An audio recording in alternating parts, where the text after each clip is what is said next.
Right then, another point makes it 5 undefeated for Leeds United. 1-1 in the end up at Sunderland, joining the company of Stuart Dallas with a festive cough there, and Don Matteo in the studio with us today. Stuart, you all right?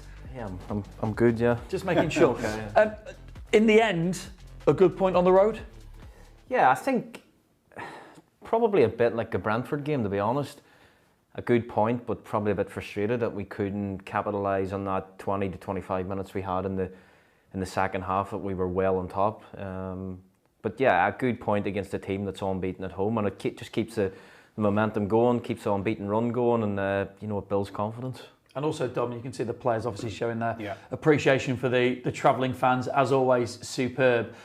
But also in a season where away points have been difficult to come by, until the last couple of games, starting to just pick up points on the road and getting in the habit of doing that, or trying to do that, is a good sign. Yeah, and they're a decent side. We've seen them at home; they're very strong. But today, I thought we were the better team by a long way. I think all over the pitch, we had a better, more physical team at times. I thought they might be more physical than us, but it's shown another side again that we are quite physical and we need to be. I think you have to be in the Premier League, and I think the performance was decent. A little bit disappointed we didn't go and end up winning it. There was a little bit more quality in the final third, bit better balls into Dominic. I think we might have nicked that game, but let's not be greedy. We'll take a point against a Sunderland team who's full of confidence. And Dom, you mentioned the physicality, and it's something we touched on at the start of the game, knowing how that game was going to pan out. It wasn't just the physicality, but it was the second balls. You know, Leeds were first 8 out of 10 of those. And that's the thing I've noticed a lot over the last few weeks when, been at, obviously at Ellen Road and watching the games. I just feel like that's changed a little bit. Feels like we are winning all them battles all over the pitch, and that's the big thing that the fans love at Leeds United. The Leeds United player, they love that. They love you winning all your battles, winning your headers, your tackles, all the basic things you need to do as a footballer. We've got better at it, and you have to get better because we're playing in a difficult league, but we know that every point's important. And like you say, I think today's point will stand us in good stead because it keeps that momentum, as Stuart was mentioning. It's all about that. We didn't lose the game, we're the better team. Just unfortunately, we didn't quite have that little bit of quality in the final third to get that over the line, because I think it was there for the taking today. As soon as we are able to cross for live reaction, we will do that straight away for you. In the meantime, it was the man whose name's been in the headlines for the last 6 games, 7 in 6 now, Dominic Calvert-Lewin, scoring 6 in a row for Leeds United. You have to go back to the 59-60 season for a player to have done that for Leeds. Dom might remember. But all 11 players involved in that goal, which is a thing of rare beauty when every single player has a touch in the build-up. It was fantastic, wasn't it? Yeah, that is as good a team goal as you'll see this season from anybody. Just 1-2s all over the pitch, not panicking when we beat the Sunderland press here from Pascal and Gabby, and then it's a great flick round the corner, and Anton sets Brendan off down there, and Calvert-Lewin's his movement is what obviously creates a goal. He comes on the blind side of the defender, and it's a great finish. It's a good pass in from Brendan. He just doesn't fizz it across. He picks him out, and a fantastic finish. But great team goal, and Pascal playing 1-2s is nice to see. We're seeing this at the moment, starting with Perry in goal. It actually starts on the right hand side with a few touches over there, and then it comes across to the goalkeeper. Then it's on the left, and before you know it, Leeds have scored the goal. And that's understanding, isn't it, for a team? There's got to be a confidence running through a team. And Pascal Struijk, before the match, talked about how they're feeling confident going into games. But you've got to have a confidence running through a team to be able to score a goal like that. We mentioned, didn't we? They were smiling, before the game. We don't usually see that before a game, but I just think there is a bit of confidence, and rightly so, because the performances have been really good. Like I say, I think the fans have realised now that we're having a real good go. I think there was moments, a month ago or so, where they were maybe doubting that we had that, but we've certainly got it. And sometimes that's getting on that training ground and giving the manager a bit of credit for making us a better team and a better organisation. I feel like we're better organised now on the pitch when we go out to play. I think everyone knows the roles better. And in the Premier League, that's so key, that everyone knows their strengths and weaknesses. There's a few things we still need to work upon, but we've got, games coming up. I mean, I'm sure we will. I mean, going into a Liverpool game gives us loads of confidence because they're not playing great at the minute, and we've got a chance to get at them. And I think we have got the quality at times, just need it a little bit more, especially against the big clubs, I want to see the deliveries a bit better to give our strikers more of an opportunity to get more goals. I think Dominic will get them. And Nemetcha and all these players, they're in confidence, give them the ball at the right moments, and we'll do something with it. I think as well, Rich, you talked about it, the belief in being able to play and stuff. And when you watch that goal, if you're not on a good run of form and you're not getting results, when that ball comes into Noah Okafor, he probably takes a touch. 6 weeks ago, he probably takes a touch and holds on to the ball and is probably afraid in case he gives it away. Whereas when you're playing good football, you're getting results, you have a belief, he just flicks it round the corner and it opens the whole pitch up. But 6 weeks ago, you probably don't do that. You hold the ball and you try and you just be safe. But they're taking chances now because they're getting results and they're getting belief. And it's good to see that goal is outstanding. And Daniel will be, I'm sure he'll mention it in his press when he comes out. Well, let's cross over back to Sunderland and get the thoughts of our commentary team today, who got to commentate on it. And like you say, it's not often where all 11 players get a touch of the ball in the build-up to a goal. It really was something fantastic. Let's get the thoughts post-match today from Brynlaw and Tony DeRigo, who are at the ground. Thanks, Rich. Yes, we are going to be speaking very shortly, I think, to Brendan Aaronson. Before we do have that opportunity, quick word from Tony. Tony, we're happy with that point, aren't we? I'm a little disappointed. Okay. Yeah, of course we are. I know what you mean. Yeah, of course I am. I mean, to come here beforehand, you would have thought, okay, a point is a really good result. It was, but the way we performed and played and responded after going a goal down, I thought we deserved more. I thought we had the chances. We played really well. I'm suddenly getting to the point where I'm thinking, you know what, we can give just about anyone a game, and that's a really good thing to have. Defensively, obviously disappointing that Joe Rodon had to go off. Yeah. But the reshaped defensive formation worked pretty well, didn't it? It did. They went a goal up, of course, and then Joe came off. So you would have expected them to maybe then sit back and try and just defend. Here's the man. Hold on. Come on in. I really want to talk. Good stuff. Brendan. Oh, thanks very much. You don't want to talk to me? Is that what you're saying? Come on then, Brendan. All the time. Brendan, we were just discussing whether you would be happy or disappointed with your point. How are you feeling? I mean, of course, it's a little bit disappointing. You could kind of feel it in the game, but to come back from 1-0, it's always tough away, and especially with their defensive record. I mean, they don't give too many goals away here, and they're tough to play against, man. And they close the gaps well, and for us to create as many chances as we did today was top. And yeah, to get the goal was great, but of course we want more. It was a wonderful team goal, that, wasn't it? Yeah, it was an amazing team goal. I don't even remember the start of it, to be honest with you, because I just remember peeling out wide, and then for me it was.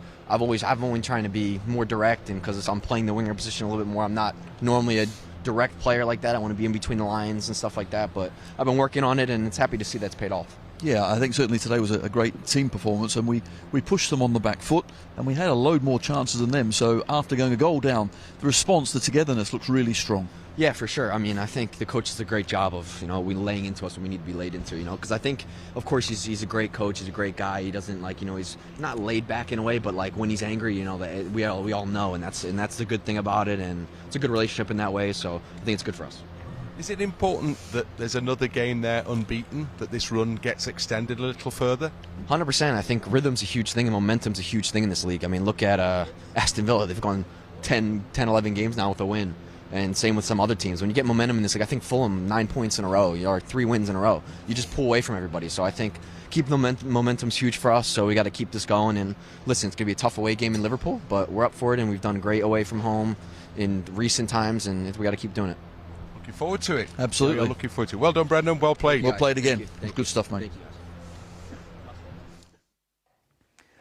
Thoughts of Brendan Aaronson there. I love the fact that Brendan Aaronson, when he was talking about the team goal, he's like, who cares about the passes at the start of it? I was on that side doing that. But it was, when we go back to that goal, it's a great ball delivered into Dominic Calvert-Lewin. And Brendan Aaronson, a player who was in the team, maybe took a bit of criticism, had come out the team for a bit, and now he's come back into it. Daniel Farke's put his trust in him. We've seen in several games in a row, ending with a pretty much a man-of-the-match performance there today, that he's got the resilience to come back in and produce a performance like that, Stu. Yeah, he was brilliant today. His ability to keep the ball in tight spaces, we talked about it before the game, where he wasn't giving it away, and to get an assist, it takes a lot. He's had his fair share of criticism this year, but to continue to come back, and he touched on it there, that he's been working on it. He's not that type of direct player, so he wants to receive the ball in between the lines. So you know, when he peeled out wide today, he was direct at going. I think it was Xhaka that was trying to defend against him, and he, as I said before, he just doesn't flash it across. He picks Calvert-Lewin out. So, you know, I'm delighted for Brendan. It's been tough for him since he come back, but he just continues to battle on, and you know, he's come out of the team, he's back in it, and he's repaired the manager. It was interesting even talking about the manager as well, and hopefully we'll hear from Daniel Farke in a moment, but saying, you know, the players know when the manager's not happy, he lets them know about it, but it's a good relationship that they can have those conversations, that they understand that. And what's interesting about that is, you know, you go back a few weeks, the team were in a tricky spot, weren't they, going in before this run that they've put together, but they've all sort of stuck together, they've all played for him, and they're getting the rewards now. Yeah, like you say, I think hard work and endeavour and commitment gets you where you want to be, and I think I've seen so much of that. We did doubt it, you know, with certain players at times, but I think Brendan's a prime example of someone who wants to work hard, get better, get improved, be a bit stronger. You know, he's a little bit slight, but he's clever on the ball, and you've got to try and use your body in different ways, and he's done that today. It didn't seem like he got knocked off the ball as much today, which is another thing, away from home against the physical side. Give him a lot of credit, because like I say, I've been in the lounges and listening to him getting a lot of criticism in all the lounges, but he's actually done a decent job. But that's just the way football is, and you've got to be big enough and strong enough to own that, and that's what you've got to do. And I think he's doing that at the minute, and I think the manager's been a big help. When he's brought him out of the team, he's reset and gone again, and that's what you've got to do as a player sometimes. Sometimes you're left out, you've got to get your head right and then reset yourself, not just the rest of your team, but you've got to do that yourself.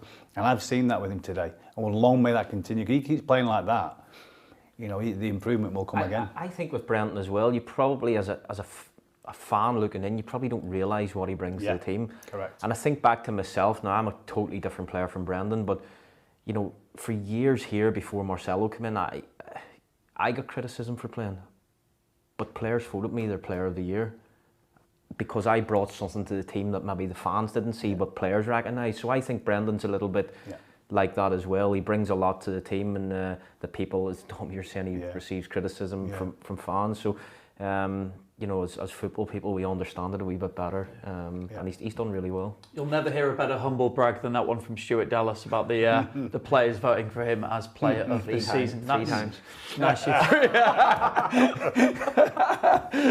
3 times. There you go. He got it in there just to make sure you knew. It's another game unbeaten now. Those players going back from the match will know that they've gone against another good team. They've picked up another point.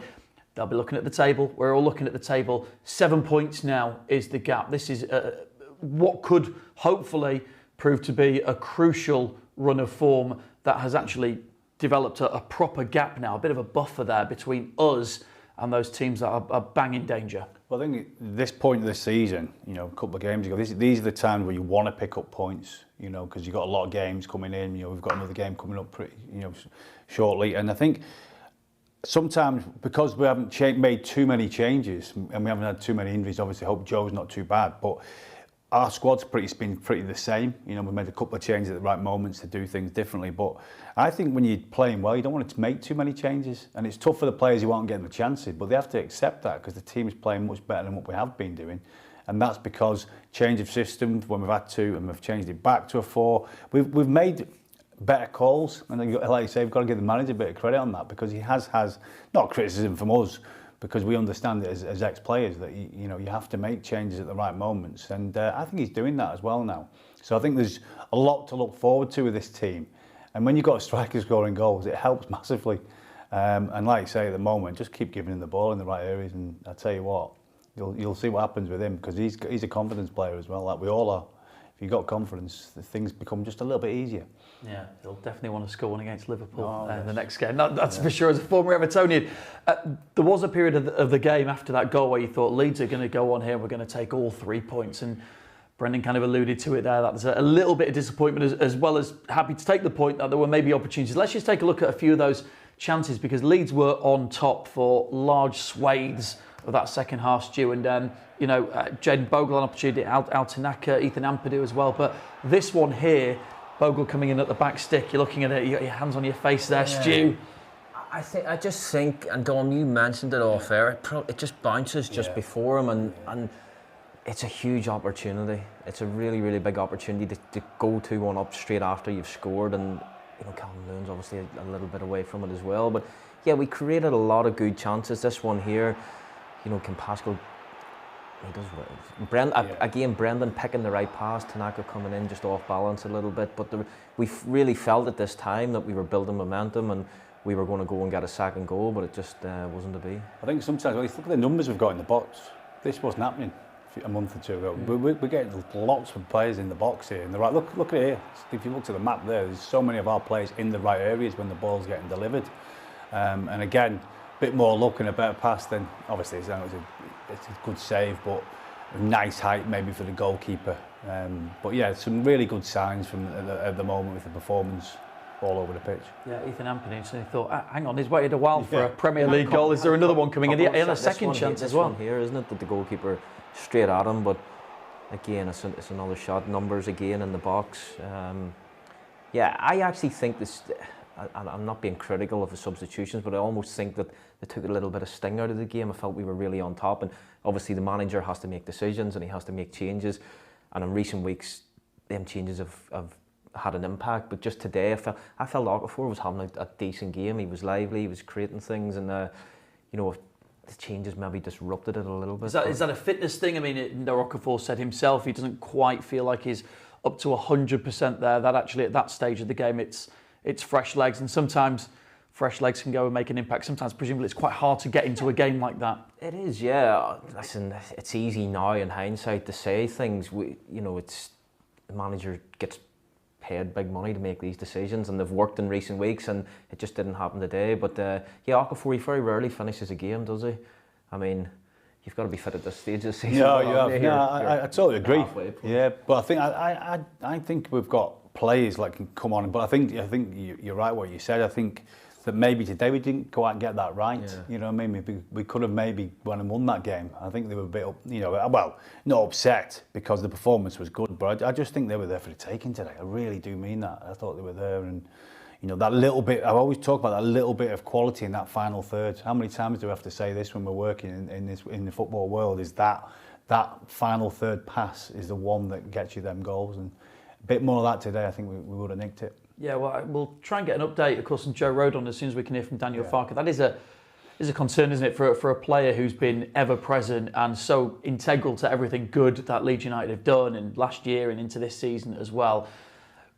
We hope that's not a serious one. He was certainly on the bench there at the end, and he didn't look like he was in too much discomfort. He was sort of having a smile with Dominic Calvert-Lewin when he came off and was substituted. So hopefully it's not too bad. You don't want to be losing a player like that, Dom, at this stage of the season. No, like you say, he's been outstanding. There's no two ways about it. And as an ex-centre-half watching in, his progression has been unbelievable. He's getting better and better and better.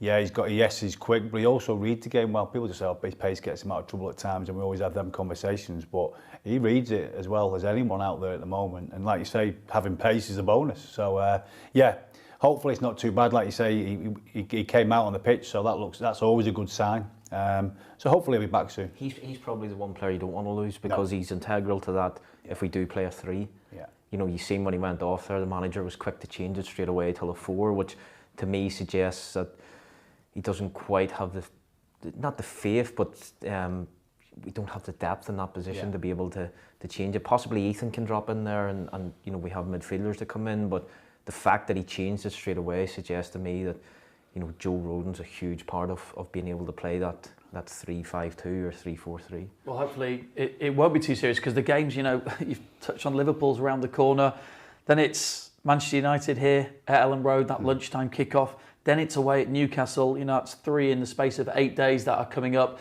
and that first one of those is on Thursday against a team, of course, very well, Dom, and a team that have had a strange season, maybe perhaps have got over the blip, possibly getting back into a little bit of form, but heck of a game against them here, that 3-3 at Ellen Road, and it could be a cracker coming up, couldn't it? No, it could be, like you say. I don't think it's probably a good time to be playing against Liverpool at this moment in time, because they haven't been brilliant. I've been at quite a few of the games at Anfield, and I've not been one game where I've went, we've been unbelievable. We've just been steady. They've picked up points at certain moments this year, but like you say, Vert seems like he's getting a bit better. He'll be a threat. There's no two ways about it.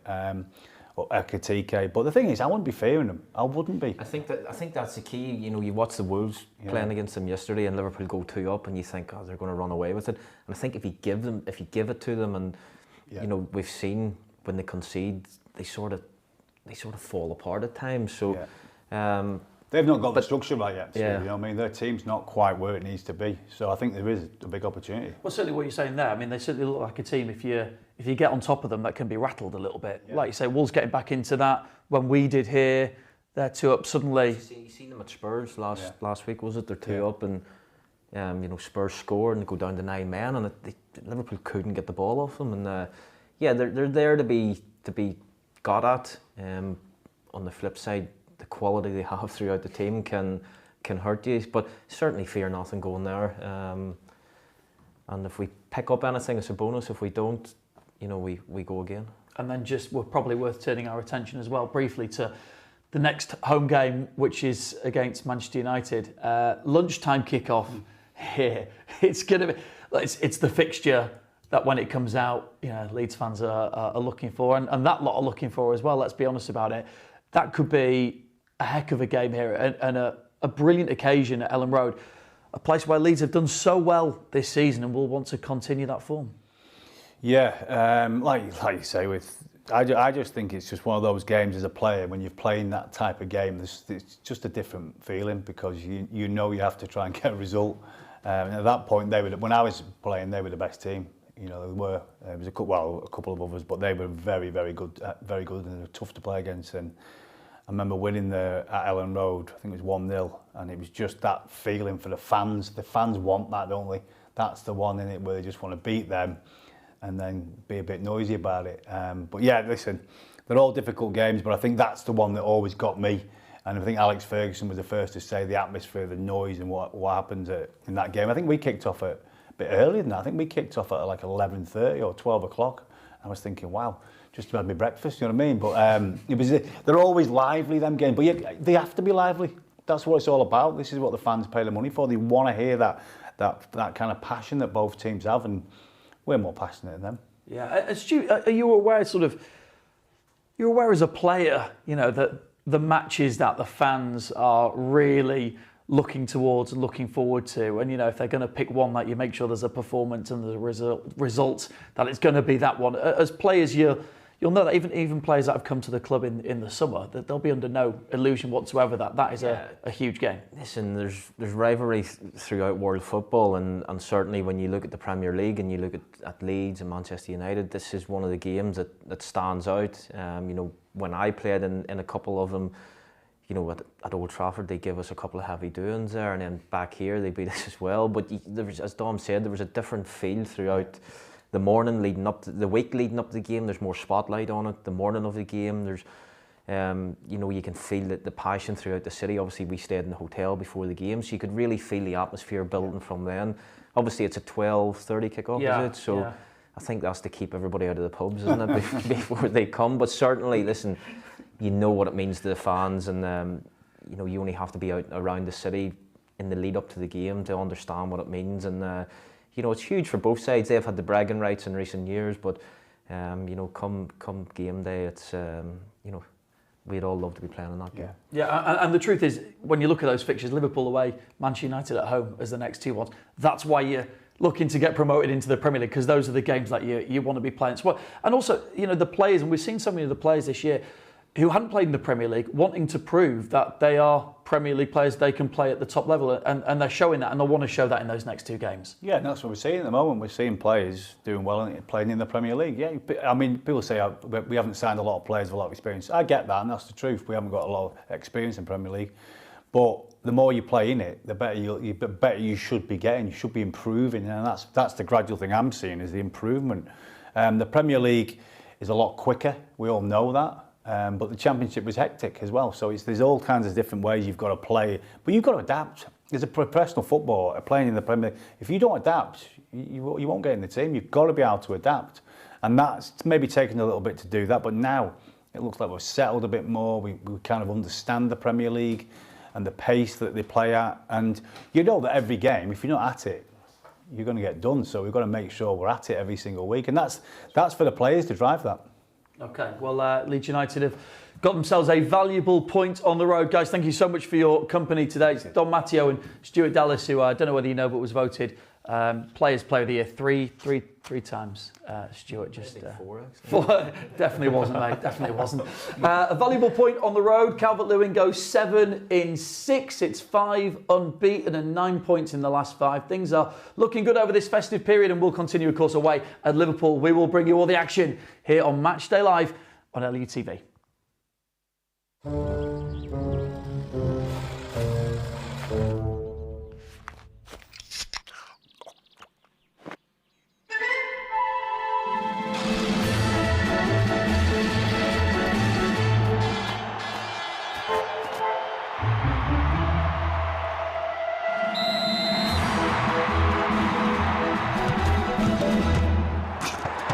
Red Bull gives you wings.